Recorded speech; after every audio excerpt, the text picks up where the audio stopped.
All right, we are live. We are live. We're live on YouTube.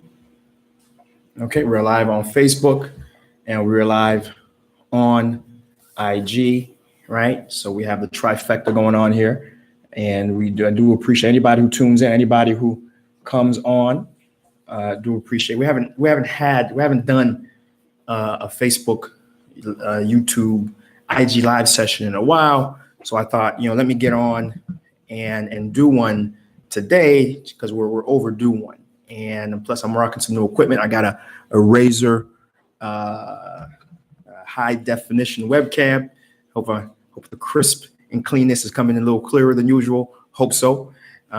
So we're gonna just dive into it per usual. And of course, the key here is that as I'm doing the live, I will have the ability to interact with folks directly. You know what I mean? And so whatever folks may want to chat and talk about during the live, that's the goal, is to bring that up and chat about it. You know what I mean? Let me go ahead and fix that up a little bit. Boom, so I can see the chat's a little clearer. All right, boom. So first and foremost, let's talk about the article today. So we have, of course, HaitiBizNews.com, HaitiBizNews.com, HaitiBizNews.com. We have an article worth sharing. It's not necessarily business related this time; it's more health related. But there's an expression that goes, health is wealth, right? And so it's something we should bring up, especially when it's at the dollar value that it is. $162 million being donated by quite a few different entities, World Bank, IDB, U.S. government, and for a couple of different projects. The first project, that's before we talk about the projects, just know, we know what the issue in reality is. Issue in reality is that, Haiti is ranked very low. I'm not going to go into the details and all the stats. The stats, it's known, right? We don't have to, state this and that, but it should be known that we rank 112th, right? 112th. And then in every category, when you break that down, when it comes to child mortality, pregnancy rates, vaccination rates, we're at the lower tier. We're at the very bottom of every imaginable category, right? Which is a problem. And so there's quite a bit of money going into very important projects associated with improving that reality. We have one project, strengthening primary healthcare and surveillance in Haiti. It's $140 million in funding, enhancement of healthcare services, particularly for pregnant women and children, and immunization of infectious diseases. Again, strengthening primary healthcare and surveillance in Haiti. Again, that's $140 million in funding. The next project we have on deck is providing an education in quality and health. Another project that's going to have $114 million in funding. That project is going to be focused on closing gender gaps in retention rate, and it's that one's more focused in the Sum department. The one I just mentioned, it's across quite a few different departments that are going to be receiving that. And then finally, we have the strength and disaster risk management and climate resilience. And for that, we're getting getting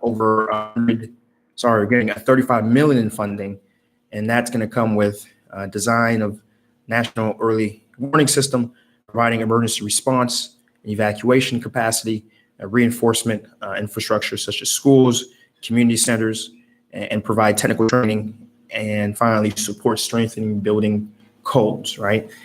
So these three items put together, one's purely healthcare with the emphasis of pregnant women, right, and children. The next one is really improving education. And the third is overall disaster response, a three-factor approach at trying to improve the overall conditions of Haiti, especially when populations grow once a certain degree of literacy and education capacity is reached.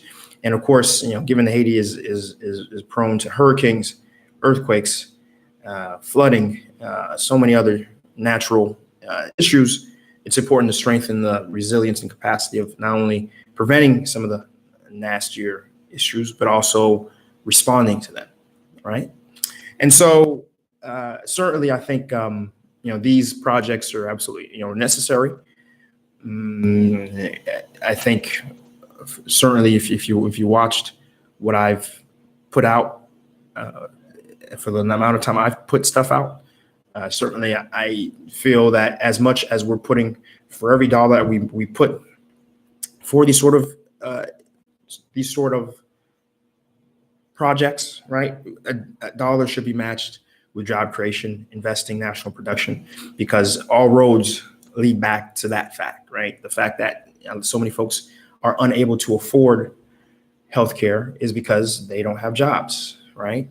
And so why so many folks can't send their kids to school, it's because they don't have jobs, they don't have income.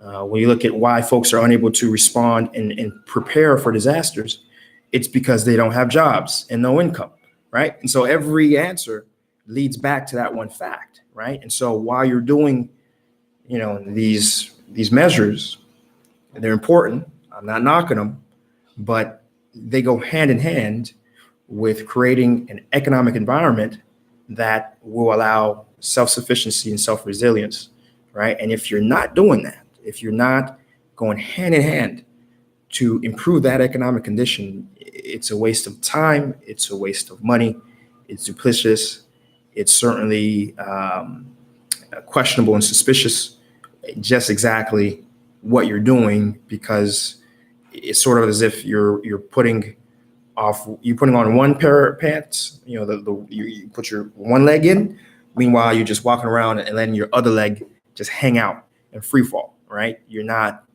appropriately dressed, right? So that's my perspective on it. Now, from a perspective of analysis in terms of how you as a business person can engage in some of these activities, a lot of these programs have windows where you can plug into them. These programs usually go to an organization, and then that organization is usually able to then get it back out to a not-for-profit, an NGO, and usually that's how it works. They subcontract it out through an NGO that's already on the ground, that's established, and can execute those orders, which is one reason why there is such a proliferation of NGOs in the country, because of the way we have these funding processes structured. But certainly it is an opportunity, for better or for worse, for someone who is engaged in those activities to plug into those sources and get money to be able to do that sort of stuff. And again, especially if you can structure your activity in a way that boasts self-sufficiency, right? And we've talked about this many times through my own Palais series and just me being on air.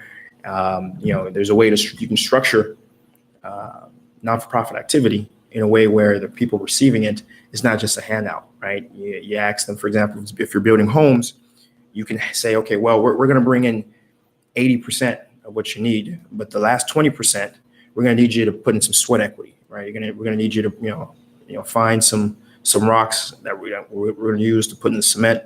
We're going to need you to help with that. If you're able-bodied, obviously, if you're able-bodied and can help, right, to provide your labor and provide that in an environment that is along with everyone else, every other able-bodied person in that community that's receiving that aid. So I'm saying, so there's ways to do that. That's just one example. There's ways to do things, right? And another big one is, if we are aware of a company in Haiti that is producing things locally, instead of bringing that product in, purchase from that producer. Soap, for example. There's, if you know of a local merchant that produces locally soap, for example, right? Sanitation. There is no reason why we're bringing in Dove in container loads. Let's see what we can do to improve the capacity of that merchant to grow their business, employ, bring in jobs. I just mentioned jobs is the key, and grow that. So, when you leave, there is a stronger, more self-sustained business and company that is left on the ground that can break that cycle of poverty with jobs and job creation, right? So again, there's just two quick examples for folks who may be new and don't really follow me too much of how we can change the conversation from dependency to self-sufficiency through not-for-profit NGO work. There's just two. I can go on and on, but try to keep this video within a reasonable time frame, right? So that's where I'm gonna end the news story, right? That's where I'm gonna end the news story. And of course, if you want to go check that news story out, HaitiBizNews.com, HaitiBizNews.com, HaitiBizNews.com, and that's the one titled Haiti World Bank donation of 162 million for 3 projects. And of course, this is where I want to go into sort of Q&A session. There's a lot of comments here on my YouTube comments of late, and that's one of the reasons why I wanted to come live and sort of, because I respond to my comments, and so I always encourage folks to comment, because I'll try to do this as much as I can as things grow and there's more and more comments. I'll do my best to answer as many as I can because it's about not just producing content, but producing engagement towards improving the country, right? And so as much as I can engage, I fully intend to do that, right? And so we're going to definitely bring in those conversations right now. And so going through my comments, I'm just going to I'll grab maybe, let's go 4 or 5 of these here and chat about, right? And again, I haven't been on live for a minute, so I thought let me come do the live and talk about some of the things I've been letting folks know, and so I don't necessarily have. So here's one. A Compton Terry K27, wrote, "Hello, my fiance and I are planning a trip to Moulin-sur-Mer." This is a comment off my Moulin-sur-Mer video. Again, if you haven't watched that video, great video. Do check it out. Again, YouTube C Genty. So, hello, my fiance and I are planning a trip to Moulin-sur-Mer later this year, and I have a family there in Haiti. My family plans on picking us up and giving us a ride to the resort and back. My family here in the U.S. is worried that it's not truly safe going to Haiti at this time due to political situation going on. That is too risky visiting. From what I see in your video, it looks safe. What is your true, honest opinion on visiting? And my response was very straightforward. Haiti is safe to visit, period. I just left it simple as that, to come. And of course, the extended of that is, of course, as you go anywhere, play it smart, play it safe. Certainly you want to be able to, visit and go to other places that are off the beaten path. But as you do so, just make sure, as you are in any city, just, play it smart, play it safe, keep, very expensive items off you, things of that sort, you know what I mean? But that's true, again, anywhere you go. But again, if you're going to the resort, the resort is a self-sustained ecosystem. And so no matter what really is going on, you're going to be fine, right? So I do have a comment.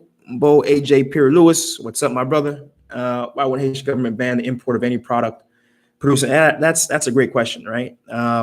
We have, there needs to be a fully comprehensive reset of our import policy. For example, the fact that cars are taxed through the roof is insane to me. We don't produce cars. Why and one of the reasons why a lot of folks come to Haiti and they see so many beat up cars, it's because, the incentive is to find something cheap, bring it over, and you're going to be taxed through the nose for this cheap car, but at least it's a lot less than buying a brand new car. And ultimately that sort of policy really just hurts any real formation of a middle class, because as you gain income and you'd want to buy a car and want to do certain things, you're basically put in a very difficult place to where the car that you potentially could purchase, you can't, right? And so you buy a beat up Bogota. And of course, that's one of the reasons why we have so much bad traffic, as cars break down. I agree with you, Bo. Anything that we don't produce or can't produce, we shouldn't tax, right? And certainly the things we can produce, those we should tax through the nose, right? Rice should be taxed at 50, 60%. Mangoes should be taxed at 50, 60%, like anything that we produce locally. And then again, if you haven't seen my video on Friday, where I'm talking about national production, and I talk about those who are in the business community here, in the upper tier of the business community here. My conversations with them is they would love to invest in national production. They would love to invest in manufacturing, some sort of distribution, not just an importation, right? But what incentive do they have when whatever they produce, the U.S. government will, the Haitian government will allow any other entity to bring into the country at no tax, right? So those are the sort of things I fully agree with you. Our importation strategy needs to change and improve, because the way it's set up right now, it's insane. And I understand, if you know the history of the douane for a very long time has been the cash cow for the Haitian government, especially when we were paying back the indemnity from France. A big part of how we funded that was through import tax. So it was levied in a way that was, regardless of increasing national production, it was just used as a money generator. And unfortunately, it's still like that. It's still being used as a money generator for state revenue, rather than a very important tool to improve the actual condition of the country. When do things change? I don't know. But in any case, great question, Bo. Appreciate it. And I got to keep myself, I can go on and on this topic, but I got to keep myself restrained because it is such a frustrating point. It is something that so importantly needs to be improved on and worked, but sadly it isn't, right? It's a great question. I encourage anybody else, if any other folks on IG, Facebook, YouTube Live have any other comments, to go ahead and drop that in, and I will talk about it. So next comment. Let's go through again. I'm going through my comments here and sharing anything that I feel is appropriate to share, and probably just to keep this video at a reasonable time. Actually, I'll talk about two more comments. The first was Steven from Steve Q, and he asked me straight up, say, "Yo, Chris, do a video on what should be here, what sort of businesses or businesses that export a good or service to the international market, right?" And of course, I don't have to go in much detail to why that is.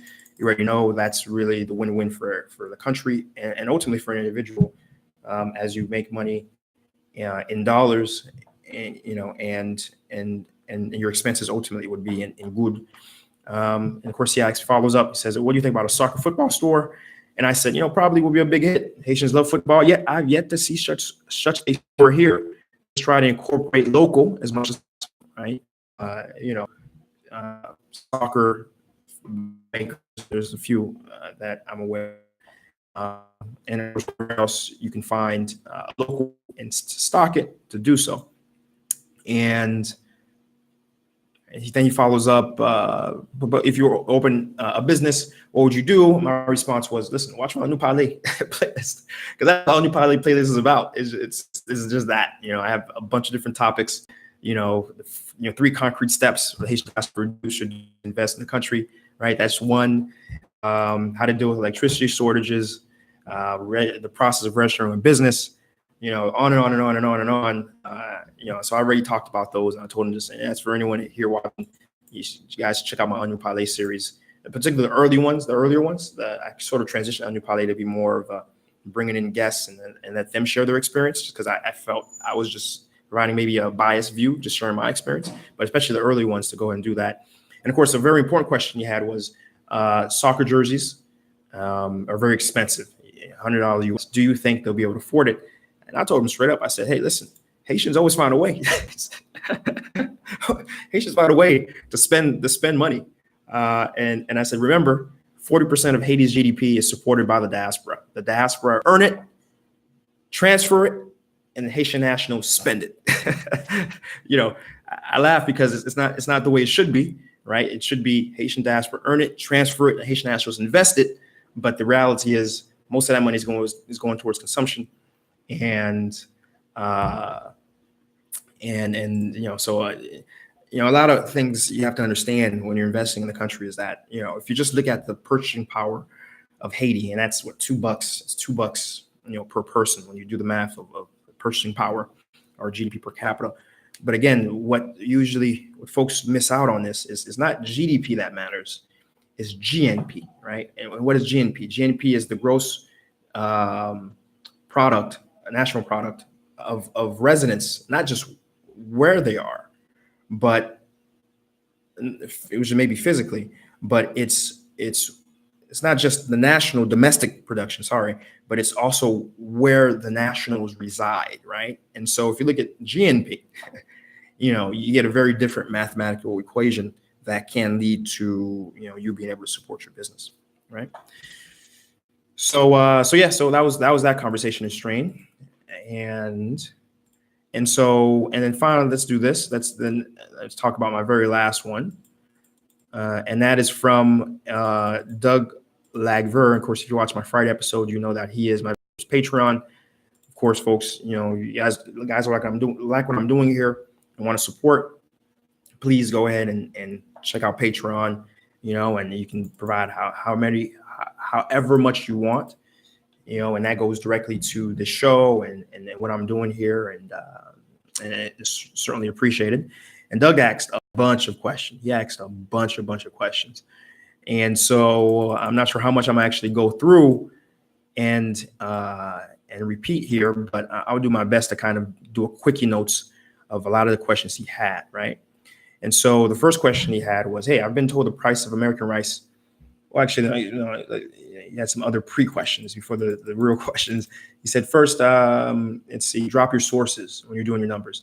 My response was, I always do in the very beginning of my videos. So folks know, I always, I lead with where the source is coming from. And this is always HaitiBizNews.com. And the Haiti Biz News article then provides specifics to the source, right? Maybe IDB, maybe a research company. So I always just remember, if you're confused or not sure of where I'm getting my numbers from, just know like 95% of my numbers are coming from HaitiBizNews.com, and just go to the article, read the article, and you see that where those stats are coming from per the article. So just be clear. Let's be clear on that. Am I planning a podcast? I've been thinking about that more, and if I ever were to do a podcast, it would be with a guest, because I just feel podcasts lead more with a back and forth exchange with an actual real life person. So if I'm not ruling it out right now, but I would have to find the right co-host to do it with, and of course it would be still business related and etc. Next, with all the knowledge you drop on us and the contact influence, have you ever thought of being a business consultant or a liaison for investors? I am. In fact, in a couple minutes, I have a hour-long presentation on a unique investment opportunity to a group of investors. And later this evening, I'm meeting another group of investors who are looking to do millions and millions of dollars within an industrial level sort of business. So I already am. I don't advertise it necessarily. I don't sit here and say, "Hey, I'm the business consultant for Haiti." But I mentioned something on a Facebook status. I said I don't do this for the quantity of followers. I don't. I do it for the quality, right? I certainly, there's things I could do. Comique, and people love comedy. I can wear a wig and do a mom's impression, that would get me views and followers. But I'm not looking for just followers. I'm not looking for quantity. I'm looking for quality, meaning the few folks who really do find this interesting, right? Who can endure me yammering about, a national production, job creation, here's what's going on, this and that. Those are the folks I really want to connect with. Those are the folks who I'm doing it for. And ultimately, those are the folks who, even if, some of those folks are ready to move and engage in that activity today, but, but a lot of them will be willing to engage in activity tomorrow. And usually what happens is they reach out with questions. and I answer them, and anything else they may need to help facilitate them, I provide it free. I don't charge for the information I provide.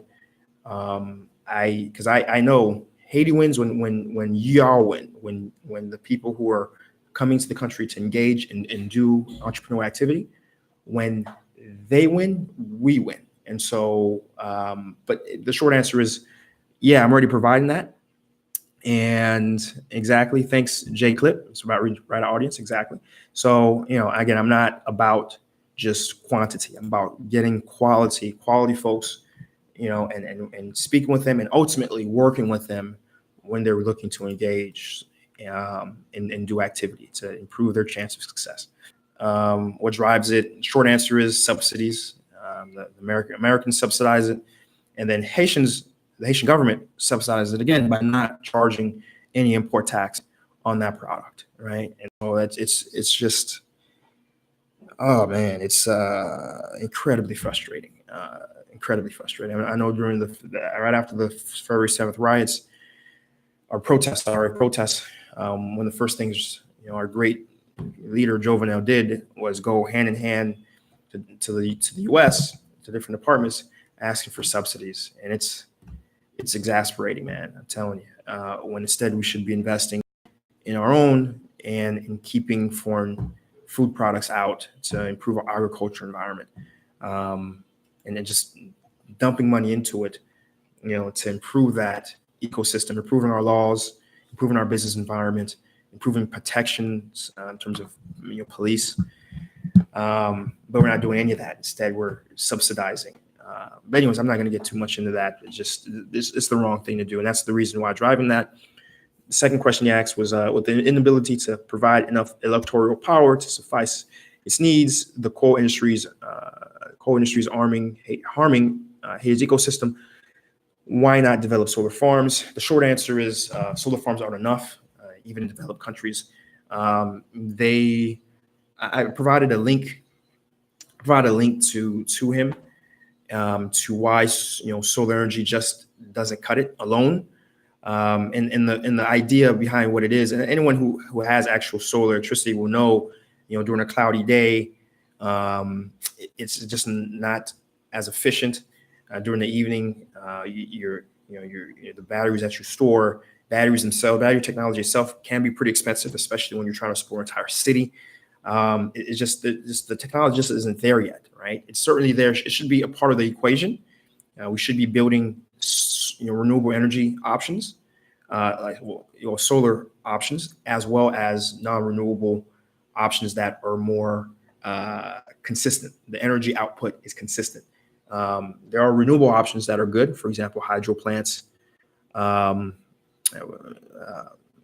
Haiti is nowhere near a nuclear state, but certainly nuclear energy is another popular one.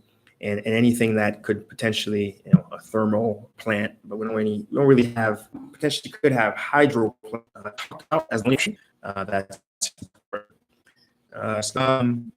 Let's see, our Haitian government isn't deciding to do that.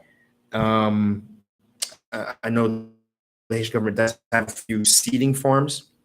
It's supposed to be at least up to 13 or so when things are complete. But there's only 2 that's been actually active. 2 won't be enough. And certainly, if you don't get to the core of why those trees are being cut in the first place, which is because they're going to change anything, right? So that's the short answer. Let's move on to the next question. With 40% of Haiti's income coming from remittances and foreign sources, why isn't there a marketplace for investors to buy equity to invest in private ventures? What would be necessary for such an entity to be established? I mean, first off, laws have to be changed. For example, companies can't sell shares legally. You have to purchase shares from companies, from people or shareholders in companies. That alone is a problem, right? So there's a lot of our commerce code is 200 years old. 200 years old. In 200 years, it hasn't been updated. And so certainly that has to be part of the equation. And yeah, no, I'll rosy back to government, especially for a question like this. There needs to be government engagement to provide the environment for such an entity to exist. And currently, there is no legal environment for such an entity to exist, and that's the short answer of it. What social services are provided in Haiti? I'm not aware of any. I'm not aware of any either. I don't. Minus Social Security, there's a Social Security equivalent when you're working that the government takes out of your salary, and I believe it's up to 3%. The government will take out 3 to 1%. The government takes out, and then when you retire, so basically a retirement fund, the government will give it back to you and start paying back out to you. But how many folks have those sort of jobs where they're getting salary, they're getting deductions off their salary? Not too many, right? I've seen documentary of, the documentary of illegal seizing of beaches and coastal lands in the Caribbean. Is this a rampant problem or even happening in Haiti? Not that I'm aware of. I'm not hearing that as a problem, really, because those beach lands in Haiti are generally held by those who are wealthy and of means, and those issues of land rights are usually because of squatters and those who just move on land and don't, and there's no engagement from the government. They're engaged in seizing beaches and coastal lands. Certainly was a very long live, but a much needed live, and you already know